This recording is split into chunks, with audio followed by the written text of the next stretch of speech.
तेल अवीव पर ईरान का अभी एक बार फिर से बड़ा हमला हुआ है। तेल अवीव के आसमान में दिखी है मिसाइलें। तेल अवीव में लगातार सायरन बज रहे हैं। मिसाइल अटैक से तेल अवीव में जमकर तबाही मची है।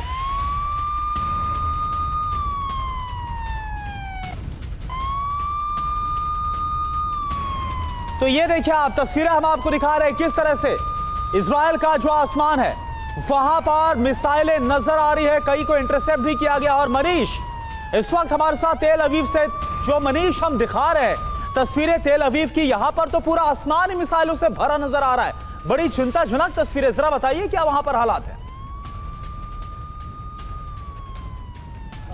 करुणा, मैं आपको बता दूं कि ईरान की तरफ से अभी एक बार फिर एक और राउंड के मिसाइल दागे गए हैं, जिसको लेकर अलर्ट जारी किया गया है इस वक्त। और यहाँ आसपास में रहने वाले सभी लोग जो हैं वो जहाँ पर हम खड़े हैं इसके ठीक नीचे में वो बंकर बना हुआ है, बंकर के अंदर मौजूद हैं इस वक्त।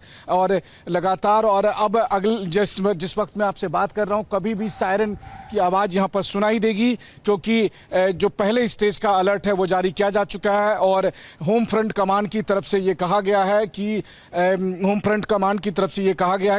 जो मिसाइल दागी गई है ईरान की तरफ से उसको डिटेक्ट किया गया है, यानी अगले कुछ ही मिनट के भीतर वो तेल अवीव के आसमान में पहुंचने वाली है। और उसके बाद फिर जाहिर है कि हर बार की तरह इजरायली एयरफोर्स और एयर डिफेंस सिस्टम की कोशिश होगी कि उन मिसाइलों को रोकने की कोशिश होगी। लेकिन कई बार ये देखने को आता है कि ईरानी मिसाइल जिस तरीके से यहाँ पर कई बार अपने टारगेट को भेदने में भी कामयाब होती है, क्योंकि ईरान की तरफ से एक से बढ़कर एक खतरनाक मिसाइलों का इस्तेमाल किया जा रहा है। तो इस वक्त चूंकि यहाँ पर अलर्ट जारी किया गया है और लगभग आसपास के सभी लोग बंकर के अंदर जा चुके हैं। जो आप दो चार लोगों को यहाँ देख रहे हैं वो बस बंकर के ठीक बाहर खड़े हैं इस इंतजार में कि जैसे ही सायरन बजना शुरू होगा तो वो अंदर चले जाएंगे, क्योंकि उससे ज़्यादा का समय होता भी नहीं है। कभी कभी 30 सेकेंड, कभी कभी 1 मिनट 2 मिनट तक का सायरन का समय होता है, जिस वक्त की एयर स्पेस में जो मिसाइल है वो घुस जाए। आप सोचिए 2000 किलोमीटर दूर से जब ईरान से मिसाइल दागी जाती है इजराइल की तरफ, और उसी समय तुरंत, और ये देखिए पहुंच चुका है, मिसाइल पहुंच चुका है। ये देखिए धड़ाम की आवाज़ आई, यहाँ तक कि सायरन बजने का भी यहाँ पर मौका नहीं मिला। और वहाँ मैं आसमान में देख सकता हूँ कि इस वक्त आसमान में एक धुआं सा दिखाई दे रहा है, सफ़ेद धुआं। मेरे कैमरा सहयोगी रोहित कोशिश भी कर रहे हैं और इस डायरेक्शन में ये आवाज़ यहाँ पर साफ तौर पर दिखाई दे। अब आपको देखिए एक तरफ यहाँ पर पिन ड्रॉप साइलेंट है, हर कोई इस वक्त यहाँ हर कोई इस वक्त बंकर के अंदर जा चुका है। वहीं रोहित आप वहीं पर रहिएगा। और इस वक्त मैं आपको बताऊं, इस वक्त TV9 पर आप लाइव तस्वीरें देख रहे हैं ईरान के मिसाइल हमले का। इस वक्त आपको मैं लाइव तस्वीरें दिखाने की कोशिश कर रहा हूं कि देखिए इजराइल पर एक राउंड और हमले किए गए हैं। रात के 3 बज रहे थे जिस वक्त आज ईरान की तरफ से पहले मिसाइल का हमला हुआ, बल्कि खुद मैं भी बिस्तर पर था और वहाँ से भागकर हम लोग सुरक्षित बंकर में पहुँचे। इस वक्त आप कैमरे पर जितनी तस्वीरें देख रहे हैं, देखिए हर कोई जो जहाँ था वहीं पर रुक चुका है। हम लोग भी जो रिपोर्टिंग कर रहे हैं एहतियात के साथ। ठीक है मनीष, लेकिन आपसे एक रिक्वेस्ट है मनीष, देखिए रिपोर्टिंग बहुत जरूरी है दिखाने, लेकिन अभी जरूरी यह है कि आप भी अपना ख्याल रखें। तो देखिए ये बहुत बड़ी खबर है, अभी तेल अवीव पर ईरान ने एक बार फिर से अटैक किया है। और जैसा मनीष हमारे संवाददाता वहां के हालात भी दिखा रहे हैं, हालात काफी ज्यादा खराब है। हालांकि बड़ी संख्या में जो इन हमलों को इंटरसेप्ट करने का दावा IDF की तरफ से जरूर किया गया। मनीष झा लगातार जो जाबाजी दिखाते हुए हर एक स्थिति और हर एक जानकारी आप तक पहुंचा रही तस्वीरें दिखा रहे हैं। और आपने देखा कि इस वक्त वहां पर क्या हालात है। तो हमारे संवाददाता मनीष इस वक्त वहीं पर मौजूद है। मनीष, आप सुन पा रहे हैं मुझे? सबसे पहले तो हम आपसे यही गुजारिश कर रहे हैं कि आप और रोहित दोनों अपने आप को सुरक्षित स्थान पर ले जाएं। और एक सवाल हम आपसे यह भी जानना चाहेंगे कि ये जो हमले हो रहे हैं इसमें डिस्ट्रक्शन की तो बहुत सारी तस्वीरें हमने देखी हैं, लेकिन अगर कैजुअलिटीज की बात करें, क्या इजरायल में जो हमले हो रहे हैं उसमें मानवीय क्षति की भी खबर सामने आ रही है? तो कंफर्मेशन क्या दी जा रही है इजरायल की तरफ से, इस पर कोई अपडेट?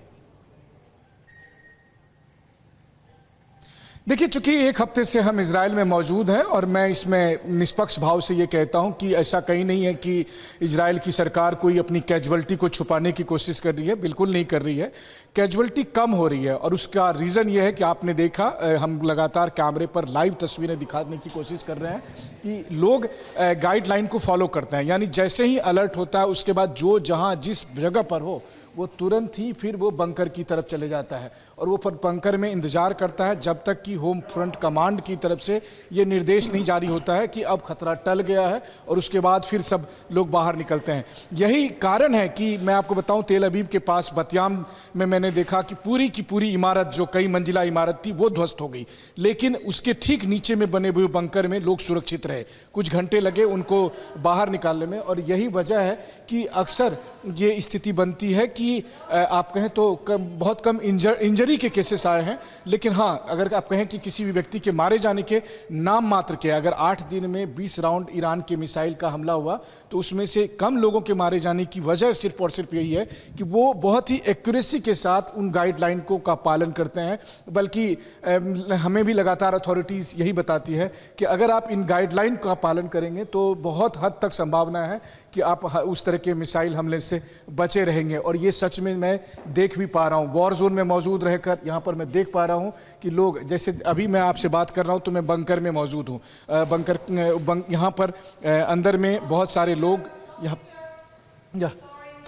यहाँ पर जो है बंकर में साफ तौर पर जो लोग मौजूद हैं, जो लोग एकदम आप कहें कि जिस तरह के गाइडलाइन का फॉलो करते हैं उसका परिणाम यह है। और अब देखिए रवि, जब मैं आपसे बात कर रहा हूं तो अब होम फ्रंट कमांड की तरफ से नया अलर्ट जारी हुआ है कि खतरा टल गया है। यानी जो मिसाइलें आई थी उनको इंटरसेप्ट कर लिया गया है तेल अवीव के आसमान से। रोहित, जरा आप इधर आइए ताकि लोग निकल सके। और आप देखिए कि सबसे बड़ी बात यह है कि इन बंकरों में जो आने वाले लोग हैं वो जैसे ही अलर्ट आता है, सायरन आता है, वो भागकर बंकर में आ जाते हैं। लेकिन जैसे ही फिर होम फ्रंट कमांड की तरफ से ये दिशा निर्देश जारी होता है कि अभी खतरा टल गया है तो फिर उसमें से कुछ लोग करके फिर वो बाहर निकलने लगते हैं। बहुत सारे लोग थोड़ा समय और इंतज़ार करते हैं, क्योंकि कई बार ये होता है कि एक राउंड मिसाइल आने के बाद कहीं पीछे से और मिसाइल ना आ जाए और उस समय भागने का प्रॉपर वक्त ना मिल पाए, तो ये सिचुएशन बनती है। लेकिन इस वक्त TV9 के कैमरे पर हम आपको लगातार तस्वीरें दिखा रहे हैं ईरान के मिसाइल हमले की, वो लाइव तस्वीरें जिसमें आप देखिए कि तेल अवीव में जिस वक्त बिल्कुल मनीष, और एक बार फिर से हम ये दर्शकों को बड़ी खबर बता देते हैं, जो जानकारी आप दे रहे हैं, बड़ी खबर यह इस वक्त की बहुत बड़ी खबर है। एक और हमले को नाकाम किया है अभी अभी IDF की ईरान पर, एक जहां तरफ बड़ी एयर स्ट्राइक हुई है वही खबर आ रही है। जैसा मनीष बता रहे खुद, वो तेल अवीव वॉर जोन में मौजूद है और उनकी तरफ से बताया गया कि अभी अभी एक और बहुत बड़े हमले को, जो कि ईरान की तरफ से हमला किया गया था, उसको नाकाम किया गया है। इजराइल की तरफ से इंटरसेप्ट किया गया, इजरायली एयर डिफेंस सिस्टम ने इंटरसेप्ट करके उसको फेल किया है, उसको नाकाम किया। आसमान में जो हमला है उसको तबाह कर दिया है। तो तेल अवीव पर हमले को लेकर जो अभी की अपडेट है वो सामने आ रही है। बिल्कुल मनीष हमारे साथ जुड़े हैं। मनीष, क्या जानकारी मिल रही है? ये जो ताजा मिसाइल हमला हुआ, चूंकि तस्वीरों में भी आपने दिखाया दर्शकों को कि आसमान में कैसे धुआं नजर आया, धमाका आया और आप सभी बंकर में चले गए, इस अटैक को लेकर कोई इनपुट आया क्या?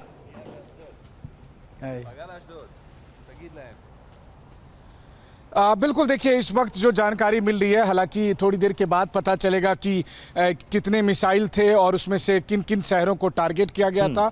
और दूसरी बात यह कि क्या उसमें से कोई ऐसा भी मिसाइल था जो इंटरसेप्ट नहीं किया जा सका, या फिर इंटरसेप्ट के दरमियान मिसाइल के टुकड़े किसी बिल्डिंग में गिरे और कुछ तबाही हुई है, क्योंकि अलग अलग तरीके की बात है। देखिए, ईरान की तरफ से जो बैलिस्टिक और हाइपरसोनिक मिसाइल का इस्तेमाल किया जा रहा है उनको इंटरसेप्ट करने की 100% कोशिश की जाती है, लेकिन हमने देखा कि कई बार वो मिसाइल अपने टारगेट तक पहुंचने में भी कामयाब होती है। वहीं कई बार इंटरसेप्ट के दरमियान भी ऐसा होता है कि मिसाइल के जो टुकड़े हैं वो जहां पर गिरते हैं वहां पर क्षति पहुंचती है। लेकिन हाँ, ये बात जरूर है कि लोगों की जान इसलिए बच पा रही है क्योंकि वो बंकर में सुरक्षित पहुंच जाते हैं, और बंकर यहां पर आप कहें तो सबसे बड़ा रक्षा कवच है। वैसे तो वही बात है कि मैं हमेशा मानता हूं कि किसी भी आम जिंदगी में हो या युद्ध का क्षेत्र हो, जो ईश्वर कृपा है वही आपका सबसे बड़ा डिफेंस सिस्टम है। लेकिन हाँ, मानवीय कई कारणों से अगर देखा जाए तो सरकार की तरफ से खास करके 1994 से अलग अलग इलाके में तेल अवीव और इजराइल के तमाम इलाके में लगभग 20-20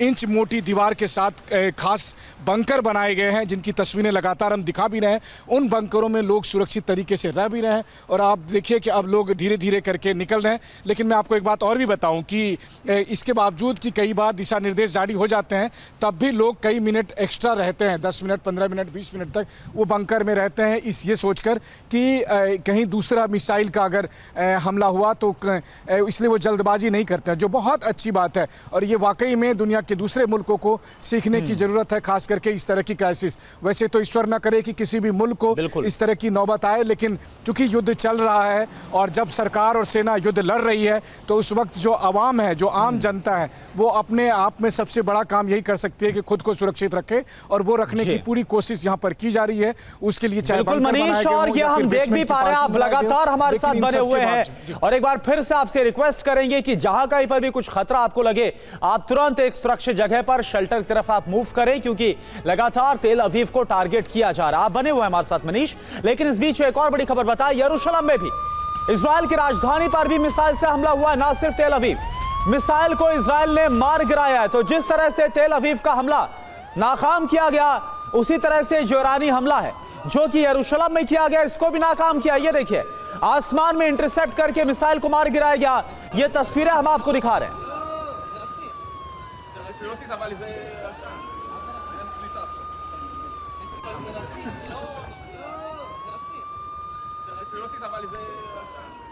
और देखिए मनीष इस वक्त हमारे साथ लगातार वॉर जोन तेल अवीव से बने हुए हैं। मनीष, हालात अब किस तरफ बढ़ते हुए नजर आ रहे हैं, क्योंकि ईरान ने कल अमेरिकी स्ट्राइक के बाद ही धमका दिया था और कहा था कि अब अंजाम बहुत बुरा होगा, और इसका असर तो हमने कल ही देख लिया, और आज भी लगातार ये जो हमले हैं वो और ज्यादा बड़े हो रहे हैं।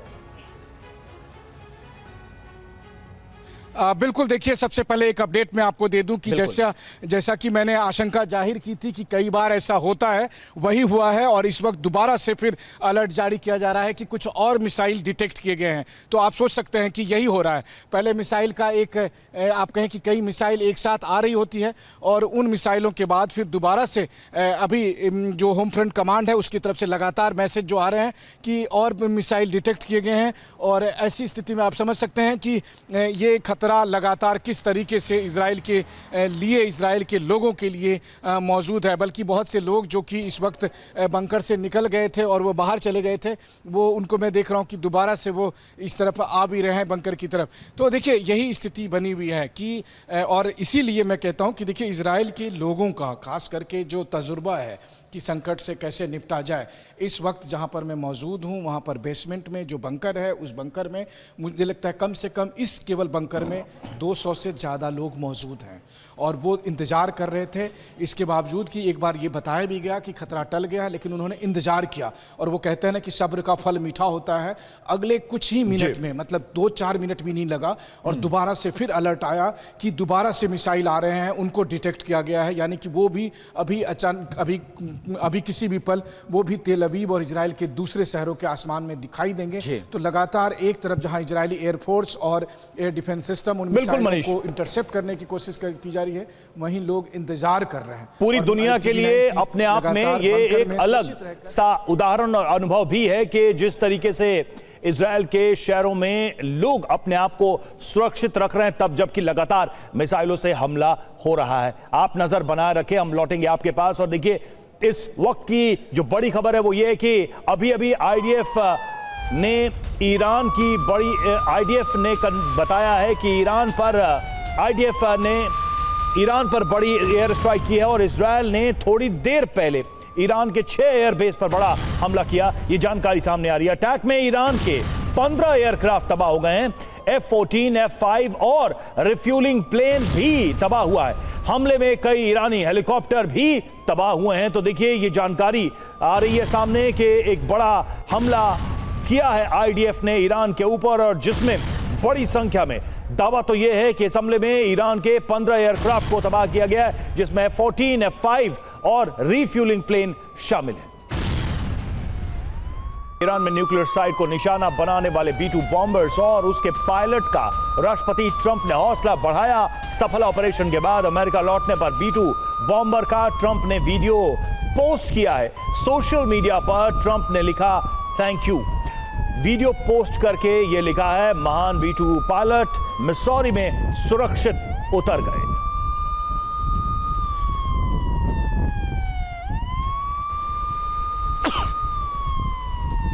तो B-2 बॉम्बर्स जो वापस आ गए मिसौरी में, उसको लेकर ट्रंप ने ये एक्स पर पोस्ट लिखा है और थैंक यू कहा है। ये कहा है कि महान B-2 बॉम्बर्स के पायलट वापस सुरक्षित मिसौरी लौट गए। इस ऑपरेशन को अंजाम देने के बाद 11,000 किलोमीटर दूर इस ऑपरेशन को अंजाम देकर वापसी की है इन बॉम्बर्स ने।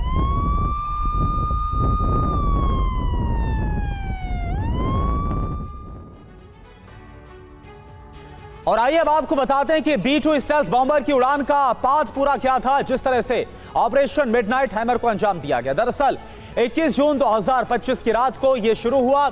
इसे अमेरिकी वायुसेना और नौसेना ने मिलकर अंजाम दिया और इसके लिए अमेरिकी सेना ने दो तरह की रणनीति अपनाई। अमेरिका के मिसौरी व्हाइटमैन एयरफोर्स बेस से 20 जून को भारतीय समय के मुताबिक दोपहर करीब 3:30 पर टेक ऑफ हुआ। 21 जून को ईरान के थोड़ा पास आने पर दोपहर 12 बजे विमानों ने ऑपरेशन की शुरुआत की। ईरान को धोखा देने के लिए दो दिशा में बॉम्बर्स ने उड़ान भरी। कुछ B-2 बॉम्बर्स को जानबूझकर प्रशांत महासागर की ओर भेजा गया ताकि ईरान को यह लगे कि हमला दूसरी दिशा से होगा, लेकिन हमला करने के लिए गुआम के एंडरसन एयरफोर्स बेस से B-2 बॉम्बर्स ने उड़ान भरी, जो उत्तरी अटलांटिक महासागर के आसमान से होते हुए मेडिटेरियन सी यानी भूमध्य सागर और फिर सीरिया इराक से होते हुए ईरान में घुसे और ईरान की एटमी साइट पर बमबारी की।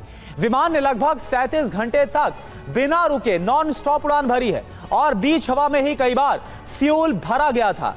और मनीष इस वक्त हमारे साथ लाइव जुड़े हुए हैं। मनीष, किस तरह से ऑपरेशन मिडनाइट हैमर को अंजाम दिया गया ये तो हमने बताया, ये तो हमने देखा, लेकिन इसके बाद खतरा बहुत बड़ा है। ईरान की तरफ से अब देखना यह है कि कहीं स्ट्रेट ऑफ हॉर्मुज को ना ब्लॉक कर दिया जाए। दूसरी तरफ जहां पर आप मौजूद है, तेल अवीव से लेकर अशदोद की तस्वीरें दिखा रहे, यहां पर हमले और तेज कर दिए गए। देखिए, इसमें कोई दो राय नहीं कि अमेरिका के इस जंग में शामिल हो जाने के बाद स्थिति और ज़्यादा विकट हो गई है, क्योंकि अब अमेरिका ने इस जंग में B-2 बॉम्बर्सक विमान का इस्तेमाल किया, सीधे सीधे ईरान के 3 न्यूक्लियर साइट पर हमले किए। लेकिन इसका परिणाम ये हुआ कि अब ईरान के पास, वो कहते हैं ना कि मरता क्या ना करता, तो जो जो विकल्प है वो सब विकल्प का वो इस्तेमाल करने जा रहा है।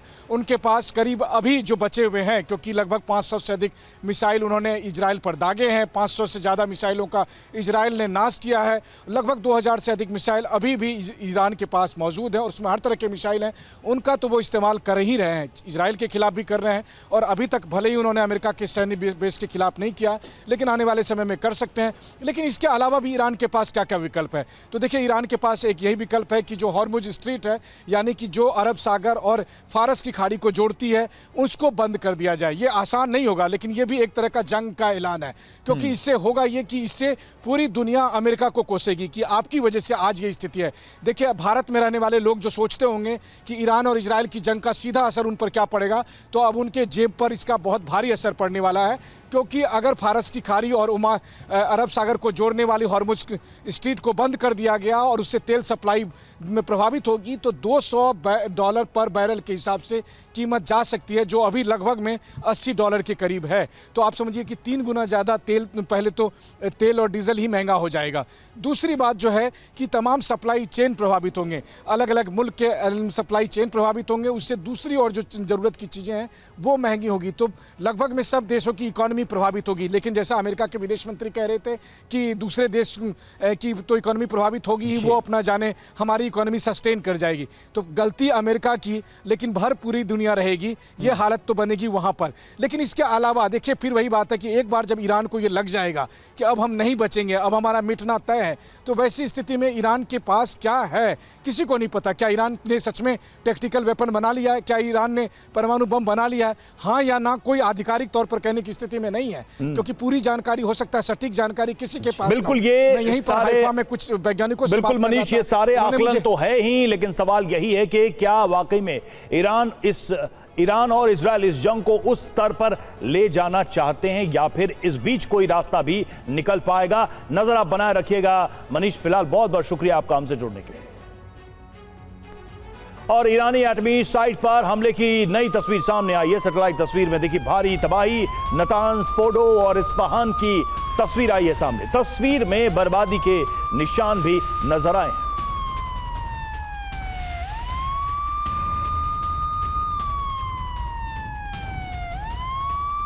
तो सैटेलाइट तस्वीरें हैं ये, और हमले के बाद ये पहली बार सैटेलाइट तस्वीरें सामने आई हैं जिसमें बर्बादी के निशान भी नजर आए हैं। तीनों जो न्यूक्लियर साइट्स थे उन पर अटैक किया गया और इसके बाद की ये तस्वीरें।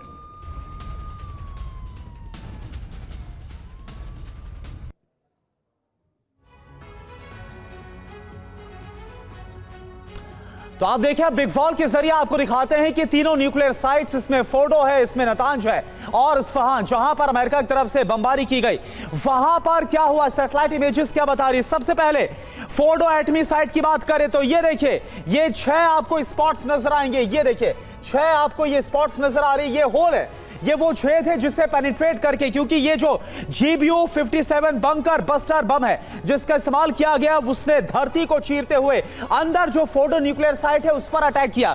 तो ये तस्वीरें आपके सामने, ये सबूत आपके सामने है जो अमेरिका की तरफ से स्ट्राइक की गई। आगे बढ़ते हैं, बात करते हैं नतांज एटमी साइट की। यहां पर आपको बता दें कि टॉमहॉक मिसाइल का इस्तेमाल किया गया जो अमेरिकन सबमरीन्स की तरफ से लॉन्च किया गया था। ये देखिए आप, यहां पर यह बम गिरा है और यह डैमेज कैसा हुआ है यह आप देख पा रहे हैं, जो हमने आपको हाईलाइट करके इंडिकेट करके दिखा रहे हैं। ठीक इसी जगह पर आकर जो ये नतांज न्यूक्लियर साइट है यहां पर बम गिरा है। अब आगे बढ़ते हैं, इस्फहान एटमी साइट की बात करें यहां पर भी, और आपको बता दें नतांज और इस्फहान वो न्यूक्लियर साइट्स है जहां पर शुरुआत में इजराइल ने भी हमला किया था और यहां पर अमेरिका ने बम बरसाए। तो ये देखिए यहां पर अगर आप देख पाएंगे, ये देखिए येलो कलर से हमने जिस जगह को हाईलाइट करके मार्क करके आपको दिखाया, ये देखिए आप कैसे यहां पर जो डैमेज है वो साफ तौर पर नजर आ रहा है। तो ये जो इमारत है इस्फहान न्यूक्लियर साइट की, वो भी डैमेज नजर आ रही है। यहां पर आप देखिए जब हमला हुआ उस वक्त ये जो एक आग का गोला ब्लास्ट है वो कैप्चर हुआ है, वो हम आपको दिखा रहे हैं। इसके बाद वहां पर क्या हाल हुआ है, तो ये जो नुकसान हुआ है यहां पर आप देखिए,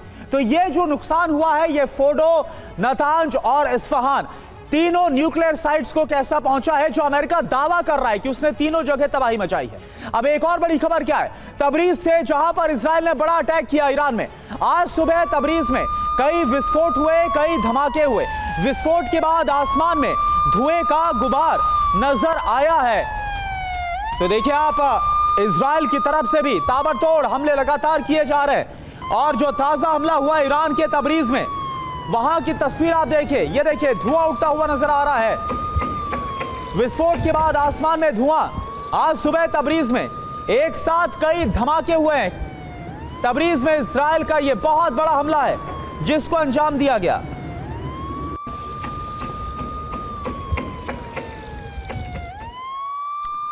और तेहरान में हमले का वीडियो सामने आया है। जी हां, जमहौरी स्ट्रीट के पास बड़ा अटैक हुआ है। तस्वीरें सामने आई हैं तेहरान से। तेहरान में जो हमला हुआ उसकी तस्वीरें, बताया जा रहा है कि जमहौरी स्ट्रीट है उसके पास ये बड़ा हमला किया गया।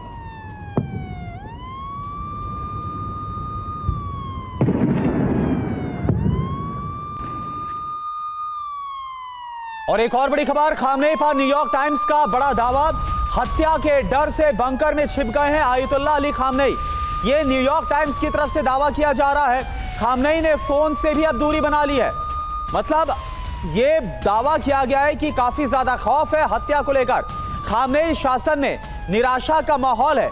खामनेई को अपमान और हार का डर सता रहा है, इसलिए उन्होंने दूरी बना ली है, ना सिर्फ लोगों से बल्कि कहीं जाकर हत्या के डर से बंकर में छिप गए हैं ईरान के सर्वोच्च नेता खामनेई। और पश्चिमी ईरान के शहरों पर हमला हुआ। इजराइल का बैलिस्टिक मिसाइल अटैक हमले से ईरानी शहरों को भारी नुकसान पहुंचा, यह दावा किया गया है। हमले में ईरानी शहरों में भारी तबाही हुई है। तो पश्चिमी ईरान के शहरों पर यह हमला किया गया, इजराइल का बैलिस्टिक मिसाइल से यह हमला।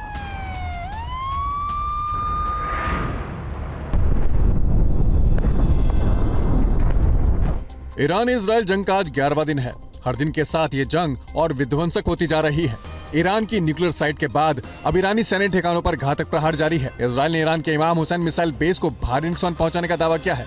कहा जा रहा है कि हवाई हमले के समय लंबी दूरी की खौमनी शहर बैलिस्टिक मिसाइल इस बेस में रखी हुई थी, जो हमले में तबाह हो गई। वहीं इन हमलों के जवाब में इजरायल ने भी 60 बैलिस्टिक मिसाइलों से ईरान पर पलटवार किया है। अगला वीडियो ईरान के केरमनशाह शहर का है, जहां इजरायली एयरफोर्स ने बड़ा हमला किया है। पश्चिमी ईरान पर बैलिस्टिक मिसाइल से इजरायली फोर्स बारूदी बौछार कर रही है। हमले के बाद धुएं का गुबार निकलता दिखाई दिया। जंग में ईरान को कितना नुकसान हुआ, इन तस्वीरों को देखकर अंदाजा लगाया जा सकता है। जहां पहले बहुमंजिला इमारतें थी, अब वो मलबा बन चुकी है। भीषण बमबारी के बाद बड़ा इलाका जलकर खाक हो चुका है। इन इमारतों में रहने वाले कई लोगों की हमले में जान जा चुकी है। ईरान सरकार ने हमले के बाद ये वीडियो जारी किया है। और देखिए आप, एक और बड़ी खबर आपको बताएं, ईरानी न्यूक्लियर साइट हमले को लेकर बैठक हुई है। आज डोनाल्ड ट्रंप हमले पर करेंगे समीक्षा बैठक। राष्ट्रीय सुरक्षा टीम के साथ ये बैठक आज रात 10:30 बजे ये बैठक होगी।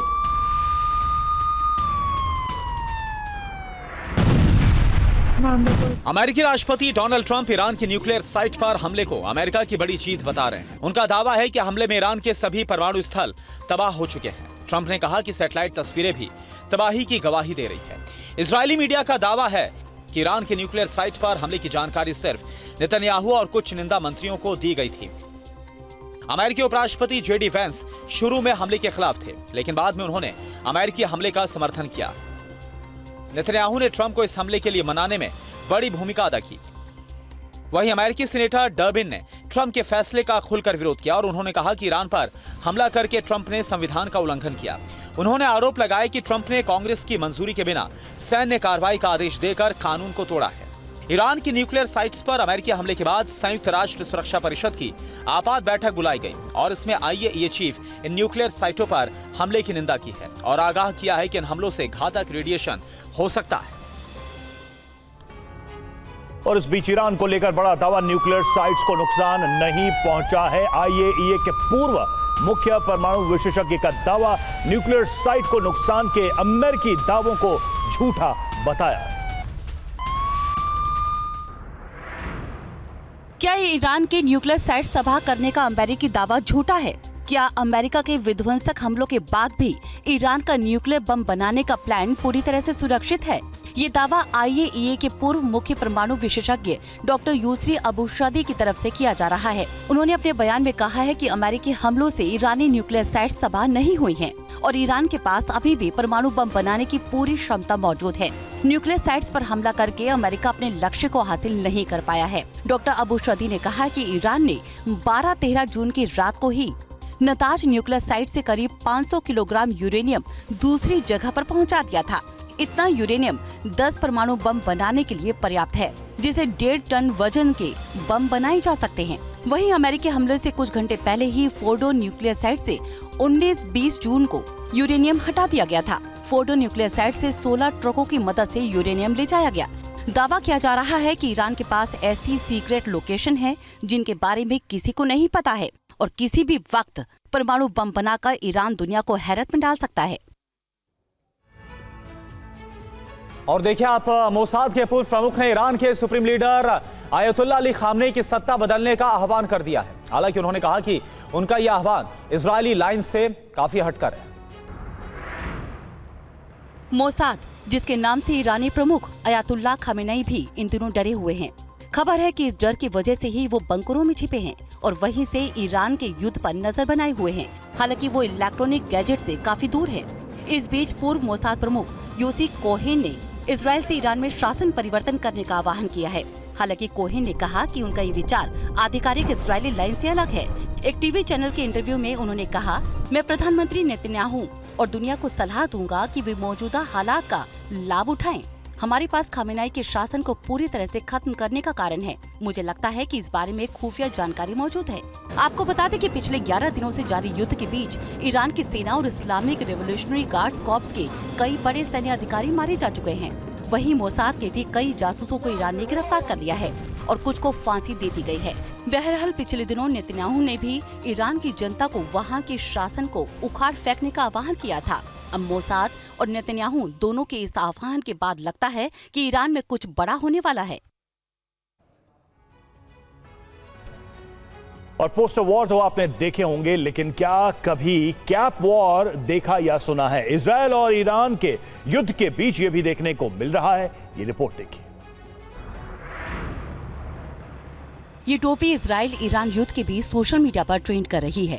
टोपी पर आप देख सकते हैं कि लिखा है MIGA, जिसका फुल फॉर्म बताया गया है मेक ईरान ग्रेट अगेन, यानी एक बार फिर ईरान को महान बनाना है। जाहिर है कि टोपी ईरान के प्रशंसकों की ओर से जारी की गई है, जो ईरान को इजराइल के खिलाफ जंग में जीतते हुए देखना चाहते हैं। इस टोपी की प्रेरणा कहां से मिली है, तो गौर कीजिए अमेरिकी राष्ट्रपति डोनाल्ड ट्रंप की इस तस्वीर पर।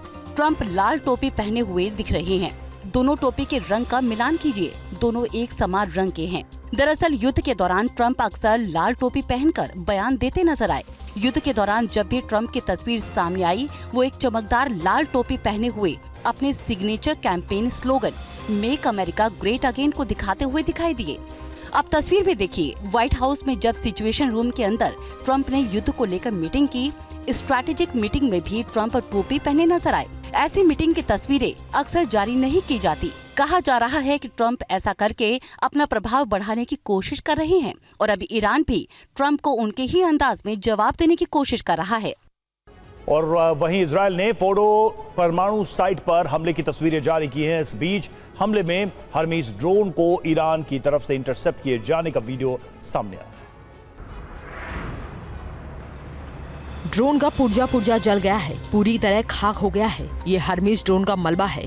तस्वीरों में देख सकते हैं कि आग लगने के बाद ये किस तरह से तबाह हो गया है। ये तस्वीरें लोरिस्तान प्रांत की बताई जाती हैं, जहां ईरानी सेना ने खोरमाबाद शहर में हमले को नाकाम कर दिया। इजरायल की तरफ से यहां हार्मीज ड्रोन दागा गया, जिसे ईरानी डिफेंस सिस्टम ने हवा में ही मार गिराया। इस बीच ईरान के IRGC ने पश्चिम लोरिस्तान में खोरमाबाद के पास एक और इजरायली हर्मीज ड्रोन को मार गिराने का दावा किया है। इस वीडियो में आप देख सकते हैं कि हर्मीज 900 ईरान के आसमान में उड़ रहा है। टारगेट पर वो गिरने वाला ही होता है, तभी उसे मार गिराया जाता है और वो धुएं के साथ जमीन पर आ गिरता है। इसी बीच एक सैटेलाइट तस्वीर भी सामने आई है। ये तस्वीर फोर्डो परमाणु साइट के पास की बताई जाती है। बताया जा रहा है कि तस्वीरों में फोर्डो परमाणु साइट पे बड़ा गड्ढा देखा जा सकता है। बताया जा रहा है कि ट्रंप के ऑपरेशन मिडनाइट हैमर के बाद मैक्सार टेक्नोलॉजी से हमले किए गए। कहा जा रहा है कि अमेरिका ने फोर्डो परमाणु संयंत्र को भेजने की कोशिश जारी रखी है। और वहीं इजरायली वायुसेना ने ताज हमले में 6 ईरानी एयरबेसेस पर अटैक किया है, जिसमें 15 लड़ाकू विमान और हेलीकॉप्टर नष्ट हो गए।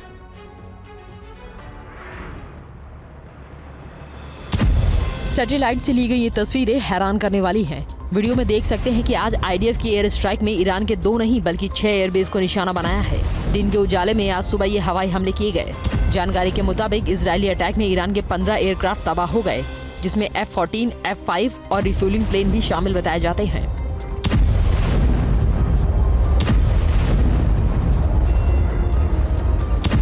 मीडिया रिपोर्ट्स के मुताबिक हमले में कई ईरानी हेलीकॉप्टर भी खाक हो गए। माना जा रहा है कि इजरायली वायुसेना ने हमले के दौरान एक ईरानी बैलिस्टिक मिसाइल को भी नष्ट कर दिया। हमले के बाद ईरानी सेना कमांडर ने एक अहम बैठक की है, जिसका वीडियो भी सामने आया है। कमांड सेंटर के प्रमुख ब्रिगेडियर जनरल आमिर हातमी ने कहा कि इजरायल और अमेरिका के हमलों का निर्णायक जवाब दिया जाएगा। उन्होंने इससे पहले भी इजरायल को कड़ा जवाब दिया है, जो आगे भी जारी रहेगा। इस बीच ईरानी समर्थकों ने अमेरिकी ठिकानों पर हमले का आह्वान किया है।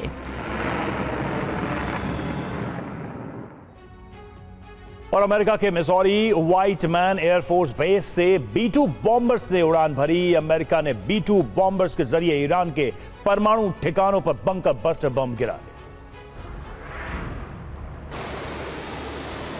ईरान में तबाही मचाने के बाद ऑपरेशन में शामिल अमेरिका के सभी B-2 स्टील्थ बॉम्बर्स सुरक्षित अपनी बेस लौट चुके हैं। अमेरिका के व्हाइट मैन एयरफोर्स बेस से करीब 37 घंटे का सफर करके इन बॉम्बर्स ने ईरान के तीनों न्यूक्लियर साइट पर 30,000 पाउंड के GBU-57 बम गिराए थे। यूरोपीय मीडिया ने खुफिया रिपोर्ट्स के आधार पर इन बॉम्बर्स के रूट को भी बताया है। खबर है कि 21 जून को B-2 बॉम्बर्स ने अमेरिका की मिसौरी से उड़ान भरी थी। रात 12 बजे व्हाइट मैन एयरफोर्स बेस से उड़े बॉम्बर्स को ईरान पहुंचने में 18 घंटे लगे। जब बॉम्बर्स ने उड़ान भरी तो उनमें फ्यूल कम रखा गया था, ताकि हथियारों के वजन को कंट्रोल किया जा सके। B-2 बॉम्बर्स में हवा में ही फ्यूल भरने के इंतजाम किए गए थे।